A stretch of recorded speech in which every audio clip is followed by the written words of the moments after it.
Hello दोस्तों, स्वागत है आप सभी का अतुल्य आर्यस ऑनलाइन क्लासेज में। दोस्तों, रीट एसएसटी की जो अपनी डेली टेस्ट सीरीज चल रही है उसमें आज 40वें टेस्ट में अपने बात करेंगे उच्च न्यायालय के विषय में। दोस्तों, ये जो टॉपिक है वो आपकी यूनिट नंबर 5 से है। आज अपने कुल 20 प्रश्नों के विषय में बात करेंगे और सारे प्रश्न जो है वो ऑब्जेक्टिव रहने वाले हैं। देखिएगा दोस्तों, ये हमारा पाठ्यक्रम है और इस पाठ्यक्रम के अंदर ये हमारी यूनिट नंबर 5 है। यहाँ आप ध्यान से देखें तो उच्च न्यायालय डायरेक्ट हमारे सिलेबस में नहीं लिखा हुआ है, लेकिन ये न्यायपालिका का ही एक भाग है और राज्य सरकार हमारे सिलेबस में दे रखी है। तो यहाँ पर अपने उसको भी थोड़ा देख लेते हैं, जो महत्वपूर्ण बातें हैं उनके विषय में जान लेते हैं। दोस्तों, इस टॉपिक का जो कंप्लीट लेक्चर है वो भी हमारे चैनल के प्लेलिस्ट में अवेलेबल है, आप उसे देख सकते हैं और पूरा सिलेबस भी आप देख सकते हैं, क्योंकि अपना लगभग सिलेबस जो है वो कंप्लीट हो चुका है। कल अपने टेस्ट के अंदर राज्य सरकार के विषय में बात करेंगे। इससे संबंधित जो वीडियो है वो भी आपको मिल जाएंगे, प्लेलिस्ट में आप देख सकते हैं या फिर डिस्क्रिप्शन में आपको इनके लिंक मिल जाएंगे।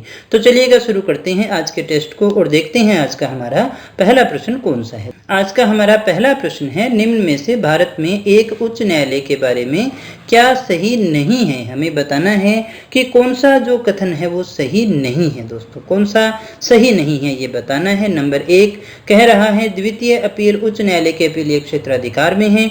दूसरा ऑप्शन है उच्च न्यायालय के प्रत्येक न्यायाधीश की नियुक्ति राष्ट्रपति करता है। तीसरा है उच्च न्यायालय के न्यायाधीशों की नियुक्ति राज्यपाल करता है और चौथा ऑप्शन है केवल न्यायालय लोकहितवाद से संबंधित आवेदन स्वीकार कर सकता है। तो दोस्तों, क्या है इसका सही आंसर? इसका सही आंसर क्या है हमें बताना है। तो दोस्तों, नहीं है, यानी जो कथन सही नहीं है उच्च न्यायालय के विषय में वो हमें बताना है। दोस्तों, इसका सही आंसर क्या है? इसका सही आंसर है 3 नंबर। 3 नंबर क्या कह रहा है कि उच्च न्यायालय के न्यायाधीशों की नियुक्ति राज्यपाल करता है। तो ये बात हमारी गलत है, यानी उच्च न्यायालय के न्यायाधीशों की नियुक्ति राज्यपाल नहीं करता है। आर्टिकल 217(1) यानी 217(1) में जो कहा गया है उसके अनुसार उच्च न्यायालय के न्यायाधीशों की नियुक्ति कौन करता है? राष्ट्रपति करता है। दोस्तों, थोड़ा सा कॉमन सेंस भी यूज करते तो यहाँ पर देखिए राष्ट्रपति लिखा है, यहाँ राज्यपाल, यानी इन दोनों में से ही एक ऑप्शन आपका होना था। या तो ये बात गलत है या फिर ये बात गलत है, बाकी दोनों तो अपने आप ही सही हो जाती है। दोस्तों अगर आप ऑप्शन को भी ढंग से पढ़ोगे तो उत्तर आराम से निकाल सकते हो। थोड़ा लॉजिकल आपको रहना पड़ेगा, खाली किताब पढ़ने से या रट्टाफिकेशन से आपका काम चलने वाला नहीं है। दोस्तों, बहुत बार परीक्षा में इस प्रकार के प्रश्न आते हैं जो आपके पढ़े हुए भी नहीं होते, डायरेक्ट आप कहीं पर भी पढ़ रखे नहीं होते, लेकिन अगर आप थोड़ा सा अपना लॉजिक यूज करोगे तो सारे आंसर वहां से निकलते हैं। तो देखिएगा दोस्तों, कौन करता है नियुक्ति? इसकी राष्ट्रपति करता है, लेकिन इसके लिए वो भारत के जो मुख्य न्यायमूर्ति है उस राज्य का राज्यपाल है और वहाँ का जो मुख्य न्यायमूर्ति है उन सभी से वो देखिएगा परामर्श करता है और उनसे परामर्श करने के बाद में ही जो राष्ट्रपति है अपने हस्ताक्षर और जो मुद्रा सहित अधिपत्र जारी करता है और फिर प्रत्येक न्यायाधीश को नियुक्ति की जाती है। दोस्तों, तो ये ऑप्शन हमारा गलत था। बात करते हैं अगले प्रश्न की। दूसरा हमारा प्रश्न है कि उच्च न्यायालय के न्यायाधीशों के वेतन और भत्ते दिए जाते हैं। कहाँ से दिए जाते हैं? भारत की समेकित निधि से, राज्य की समेकित निधि से, भारत की आकस्मिकता निधि से या फिर राज्य की आकस्मिकता निधि से। कहाँ से दिए जाते हैं? दोस्तों, क्या है इसका सही आंसर? तो इसका जो सही आंसर है वो है राज्य की समेकित निधि। तो उच्च न्यायालय के न्यायाधीशों को जो वेतन और भत्ते मिलते हैं वो राज्य की समेकित निधि से प्राप्त होते हैं। दोस्तों, आर्टिकल 202(3) क्या कह रहा है, इसको ध्यान दीजिएगा कि ये आर्टिकल 202(3) कहता है कि उच्च न्यायालय के न्यायाधीशों के वेतन एवं भत्ते राज्य की समेकित निधि से दिए जाते हैं। लेकिन दोस्तों, पेंशन के मामले में बात अलग हो जाती है, उसके विषय में बात अपने अगले प्रश्न में करेंगे, जिससे संबंधित एक और प्रश्न भी हमारे पाठ्यक्रम में है। दोस्तों, बात करते हैं अगले प्रश्न की। तीसरा हमारा प्रश्न है उच्च न्यायालय के न्यायमूर्ति की सेवानिवृत्ति की आयु क्या है, यानी रिटायरमेंट की आयु क्या है? क्या है दोस्तों? 65 है, 62 है, 60 है या फिर 58 है? दोस्तों, क्या है दोस्तों? तो दोस्तों, इसका सही आंसर है 62 वर्ष जो है उसकी सेवानिवृत्ति की आयु है। दोस्तों, वर्तमान की बात कर रहे हैं। संविधान का जो अनुच्छेद है 217(1) में 15वां संविधान संशोधन जो था, 15वां संविधान संशोधन जो था 1963 का, उसके द्वारा ये निर्धारित की गई है। दोस्तों, उससे पहले जो हुआ करती थी वो 60 हुआ करती थी। हालांकि 114वां संविधान संशोधन जो विधेयक है 2010 में प्रस्तुत किया गया था, लेकिन वो देखिए व्यपगत हो गया और अब वर्तमान के अंदर कितनी आयु है? 62 वर्ष की आयु है दोस्तों। बात करें अगले प्रश्न की, चौथा हमारा प्रश्न है उच्च न्यायालय के परमादेश जारी करने की शक्ति के अंतर्गत आते हैं दोस्तों। क्या आते हैं ये हमें बताना है। ऑप्शन है हमारे पास में संवैधानिक अधिकार हैं, सांविधिक अधिकार हैं, मौलिक अधिकार हैं या फिर उपरोक्त सभी अधिकार हैं। परमादेश जारी करने की जो शक्ति है वो किसके अंतर्गत आती है, कौन से अधिकारों में? क्या है दोस्तों इसका सही आंसर?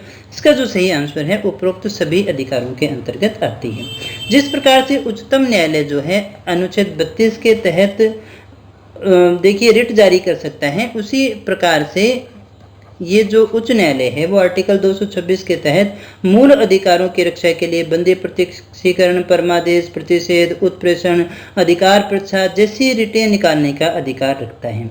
लेकिन आपको यहाँ ध्यान ये देना है कि जहाँ सुप्रीम कोर्ट यानी उच्चतम न्यायालय है वो केवल मूल अधिकारों की रक्षा के लिए ही इन्हें निकाल सकता है, लेकिन उच्च न्यायालय की शक्ति यहाँ थोड़ी सी डिफरेंट है। वो मूल अधिकारों के साथ ही अन्य विधिक अधिकारों के लिए भी रिट जारी कर सकता है। तो ये जो अलग है पावर उच्च न्यायालय की, तो कहीं ना कहीं हम ऐसा कह सकते हैं कि उच्च न्यायालय के पास इस मामले में अधिकार थोड़े ज्यादा हैं। बात करते हैं पांचवें प्रश्न की।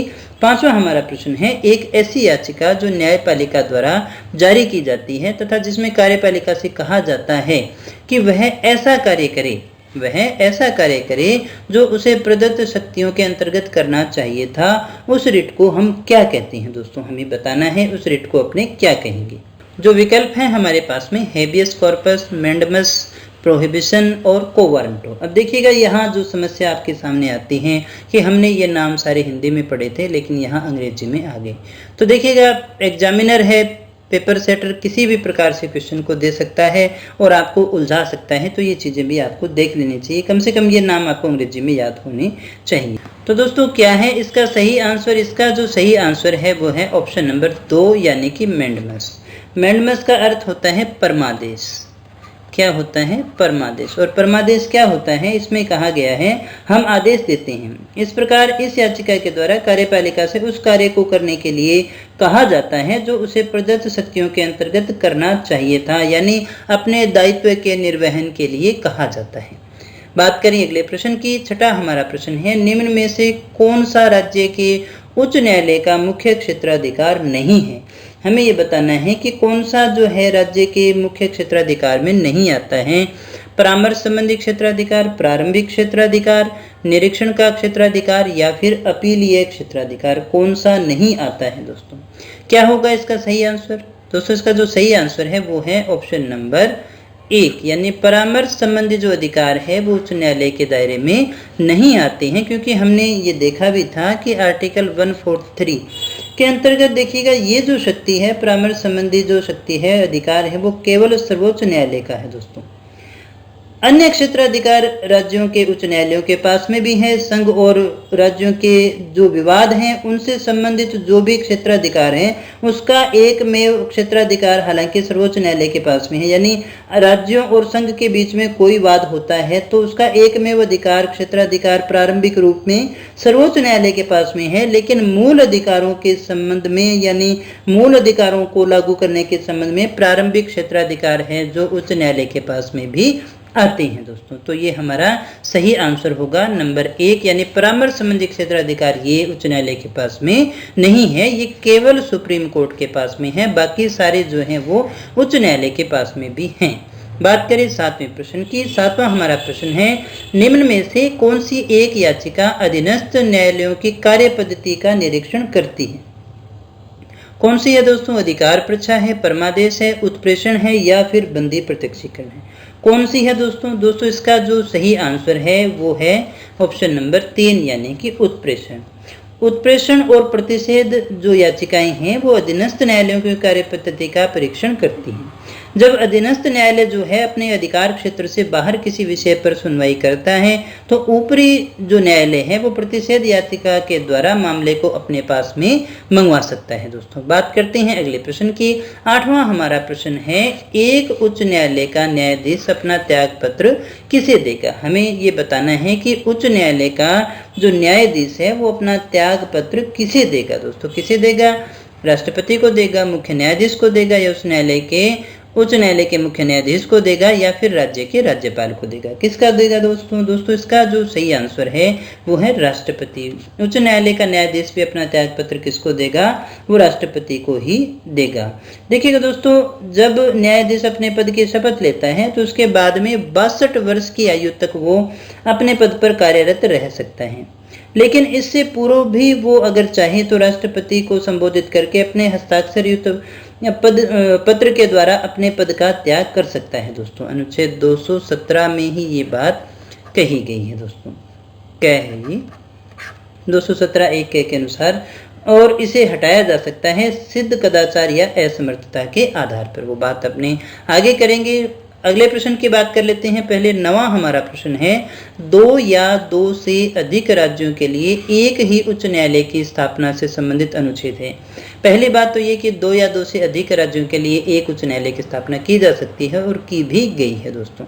हमें ये बताना है कौन से आर्टिकल में ये बात कही गई है, कौन से में है, 230 में है, 31 में है, 32 में है या फिर 33 में। दोस्तों क्या होगा इस प्रश्न का सही आंसर? इसका जो सही आंसर है वो है 231 यानी ऑप्शन नंबर 2। अनुच्छेद 231 के अंतर्गत ये प्रावधान किया गया है दोस्तों। बात करते हैं 10वें प्रश्न की। 2 या 2 से अधिक राज्यों या संघीय प्रदेशों के लिए एक सामान्य उच्च न्यायालय की स्थापना की जा सकती है। पीछे हमने कहा कौन से आर्टिकल में है, यहाँ पूछा जा रहा है कि कौन कर सकता है ऐसा। राष्ट्रपति कर सकता है, संसद के द्वारा कानून बना के किया जा सकता है, राज्य के राज्यपाल के द्वारा किया जा सकता है या फिर भारत के मुख्य न्यायाधीश के द्वारा किया जा सकता है। कौन कर सकता है ऐसा? तो दोस्तों इसका जो सही आंसर है वो है संसद के द्वारा कानून बनाकर एक उच्च न्यायालय की स्थापना की जा सकती है। बात करें अगले प्रश्न की। 11वां हमारा प्रश्न है, उच्च न्यायालय के न्यायाधीशों की नियुक्ति के लिए राष्ट्रपति निम्न में से किससे परामर्श करता है? यानी किन से परामर्श लेगा वो जब वो उच्च न्यायालय के न्यायाधीश की नियुक्ति कर रहा है? 4 ऑप्शन हमारे सामने हैं। सर्वोच्च न्यायालय के मुख्य न्यायाधीश से, संबंधित राज्य के उच्च न्यायालय के मुख्य न्यायाधीश से, संबंधित राज्य के राज्यपाल से या फिर सभी से। क्या होगा दोस्तों? ये है या फिर ये है? क्या होगा इसका सही आंसर? सबसे अच्छा आंसर और सबसे सही आंसर भी है इसका उपयुक्त सभी। आर्टिकल 217 में ये कहा गया है वो इन तीनों से ही क्या करता है? परामर्श लेता है, उसके बाद में नियुक्ति करता है। बात करते हैं अगले प्रश्न की। 12वां हमारा प्रश्न है, उच्च न्यायालय में न्यायाधीश के पद पर किसी को नियुक्त होना है तो उसके लिए अर्हताएं क्या होंगी? यानी कौन बनेगा न्यायाधीश उच्च न्यायालय में? हाई कोर्ट का न्यायाधीश कौन बनेगा?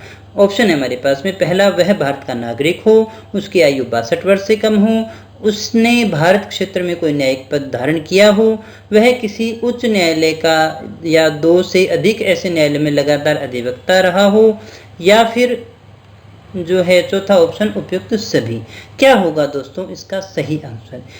तो दोस्तों इसमें से सबसे अच्छा आंसर कौन सा हो सकता है? बाकी जो बातें हैं वो सही हो तो देखिएगा 62 वर्ष से कम होना चाहिए। अभी हमने पीछे देखा भी था कि 62 में तो रिटायरमेंट ही हो जाएगा ना। वो किसी उच्च न्यायालय का 2 या 2 से अधिक ऐसे न्यायालयों में लगातार अधिवक्ता रहा हो, न्यायिक पद धारण किया हो, यानी ये जो सारी बातें हैं ये हमारी सही है। इसलिए इसका सही आंसर कौन सा होगा? ऑप्शन नंबर 4 है दोस्तों। ये सारी अर्हताएं चाहिए। अगले प्रश्न की बात करें, उच्च न्यायालय का न्यायाधीश किसके समक्ष अपने पद और गोपनीयता की शपथ लेता है? यानी उच्च न्यायालय का न्यायाधीश जो बनेगा उसको शपथ कौन दिलवाएगा? किसके सामने लेगा? न्यायाधीश के सामने मुख्य, उच्च न्यायालय के मुख्य न्यायाधीश के सामने, राज्यपाल के सामने या फिर राष्ट्रपति के सामने? तो दोस्तों ये लेगा राज्यपाल के सामने, क्योंकि देखिए राज्यपाल का स्थान लगभग राज्य के अंदर वैसा ही होता है जैसा केंद्र में राष्ट्रपति का होता है। तो राज्यपाल के समक्ष ये शपथ लिया करता है। बात करें अगले प्रश्न की, तो अगला हमारा प्रश्न है 14वां, किसी न्यायाधीश को एक उच्च न्यायालय से दूसरे में स्थानांतरित करने का अधिकार किसके पास में है? यानी एक न्यायाधीश का ट्रांसफर करना है दूसरे में, कौन करेगा? भारत का मुख्य न्यायमूर्ति, भारत के राष्ट्रपति, भारत के विधि मंत्री या फिर केंद्रीय मंत्रिमंडल? कौन करेगा ट्रांसफर? कौन करेगा दोस्तों? सही आंसर है भारत के राष्ट्रपति। ये पावर इनके पास में है ट्रांसफर करने की। आगे बात करें अगले प्रश्न की। 15वां हमारा प्रश्न है, उच्च न्यायालय के न्यायाधीश पद पर नियुक्त होने वाले प्रथम महिला कौन है? हमने कहा न्यायाधीश पद पर नियुक्त होने वाली पहली महिला कौन सी है, इनमें से बताना है। अन्ना चांडी है, कार्नेलिया सोराब जी है, दुर्गा बनर्जी है या फिर लीला सेठ है? क्या होगा सही आंसर? तो दोस्तों इसका जो सही आंसर है वो है अन्ना चांडी। 16वां जो हमारा प्रश्न है, उच्च न्यायालय के सेवानिवृत्त जज को पेंशन कहाँ से मिलती है? यानी उच्च न्यायालय का जो जज है वो रिटायर हो गया तो उसको पेंशन कहाँ से मिलेगी? भारत के संचित निधि से, राज्य के संचित निधि से जहाँ उसने अंतिम सेवा दी हो, विभिन्न राज्यों के संचित निधि से जहाँ जहाँ उसने काम किया है, या भारत की आकस्मिक निधि से। कहाँ से दी जाएगी दोस्तों? तो दोस्तों इस प्रश्न का सही आंसर क्या होगा? इस प्रश्न का सही आंसर है भारत की संचित निधि से। देखिएगा, जब वो वहां पर कार्यरत है तब तो राज्य की संचित निधि से मिलता है, लेकिन सेवानिवृत्त होने के बाद में जो पेंशन मिलती है वो भारत की संचित निधि से मिलती है। ये एक अलग प्रकार का और अच्छा प्रश्न था। 17वें प्रश्न की बात करें, उच्च न्यायालय में मुख्य न्यायाधीश के अतिरिक्त कुल कितने न्यायाधीशों का प्रावधान संविधान में है? 36, 48, 64 या फिर कोई सीमा नहीं? क्या होगा दोस्तों इसका सही आंसर? इसका जो सही आंसर है वो कोई सीमा निर्धारित इसमें नहीं की गई है दोस्तों। बात करें अगले प्रश्न की, 18वां हमारा प्रश्न है, निम्न कथनों पर विचार करें। भारत में उच्च न्यायालय के न्यायाधीश को हटाने के लिए रीति उच्चतम न्यायालय के न्यायाधीश के समान है। दूसरा, उच्च न्यायालय का कोई स्थायी न्यायाधीश अपने पद से सेवानिवृत्ति के पश्चात भारत में किसी भी न्यायालय या किसी प्राधिकारी के समक्ष अभिवचन नहीं कर सकता है दोस्तों। क्या होगा दोस्तों इसका सही आंसर? इसका सही आंसर क्या है? जो ऑप्शन है उनमें से बताना है। केवल एक सही है, केवल दो सही है, एक व दो दोनों सही है, न तो एक सही है और न ही दो सही है दोस्तों। कौन सा होगा इसका सही आंसर? तो दोस्तों इस प्रश्न का जो सही आंसर है वो है 1 नंबर, यानी इन दोनों में से केवल एक कथन सही है, पहला सही है। क्योंकि हमने कहा उच्च न्यायालय का कोई स्थायी न्यायाधीश अपने पद से सेवानिवृत्त हो गया तो उसके पश्चात कहीं भी नहीं जा सकता, क्या सुप्रीम कोर्ट में जा सकता है? तो ये बात हमारी सही नहीं है, ये वाला कथन सही नहीं है, कथन 1 सही है दोस्तों। बात करें अगले प्रश्न की, 19वां हमारा प्रश्न है, उच्च न्यायालय को अपने अवमान के लिए दंड की देने की जो शक्ति है वो किस अनुच्छेद के तहत प्राप्त है? कौन से के तहत प्राप्त है? 214, 215, 216 या 218? क्या होगा दोस्तों इसका सही आंसर? इसका सही आंसर होगा दोस्तों अनुच्छेद 215, यानी 215 के तहत ये शक्ति प्राप्त है, अवमानना के लिए दंड देने की शक्ति। बात करते हैं 20वें प्रश्न की, जो आज का अंतिम प्रश्न है। अनुच्छेद 126 के तहत उच्च न्यायालय किसके विरुद्ध रिट जारी कर सकता है? किसी व्यक्ति के विरुद्ध, किसी प्राधिकारी के विरुद्ध, सरकार या संगठित निकाय के विरुद्ध या उपयुक्त सभी के विरुद्ध? क्या कहा हमने? 126 के तहत वो जो है उच्च न्यायालय किसके विरुद्ध रिट जारी कर सकता है दोस्तों? तो दोस्तों आज का हमारा 20वां और अंतिम प्रश्न है, अनुच्छेद 226 के तहत उच्च न्यायालय किसके विरुद्ध रिट जारी कर सकता है? किसी व्यक्ति के विरुद्ध, प्राधिकारी के विरुद्ध, सरकार या संगठित निकाय के विरुद्ध या उपयुक्त सभी के विरुद्ध? क्या होगा इसका सही आंसर? तो दोस्तों इसका जो सही आंसर है वो है उपयुक्त सभी के विरुद्ध, यानी सभी के विरुद्ध रिट जारी की जा सकती है। तो दोस्तों ये थे आज के हमारे प्रश्न उच्च न्यायालय से संबंधित। आई होप आपको सारे क्वेश्चन समझ में आ गए होंगे दोस्तों। फिर भी कोई क्वेरी हो तो आप कमेंट बॉक्स में पूछ सकते हैं और कोई सुझाव हो तो वो भी दे सकते हैं दोस्तों कल के टेस्ट में अपने बात करेंगे राज्य सरकार के विषय में। राज्य सरकार से संबंधित वीडियो भी अवेलेबल है, जो बात मैं आपको पहले भी बता चुका हूं। अगर आपको वीडियो अच्छा लगा और ये टेस्ट सीरीज पसंद आ रही है तो वीडियो को लाइक कर दिया करें, शेयर कर दिया करें, ताकि और ज़्यादा लोगों तक ये पहुंच सके। चैनल पे पहली बार आए हो और हमारे साथ जुड़ना चाहती हो तो चैनल को सब्सक्राइब कर लेना, बेल आइकन दबा देना ताकि क्लास आते ही आपको नोटिफिकेशन मिल जाए। दोस्तों पीडीएफ और अदर इन्फॉर्मेशन के लिए आप हमारे टेलीग्राम चैनल को ज्वाइन कर सकते हैं, जो अतुल्य आरएस के नाम से ही है, या हमारी ऑफिशियल वेबसाइट atulyaars.in को भी लॉगिन कर सकते हैं दोस्तों। तो मिलते हैं कल के टेस्ट में कुछ और नए प्रश्नों के साथ, कुछ और नई जानकारी के साथ। तब तक बने रहिए हमारे साथ। Thank you very much.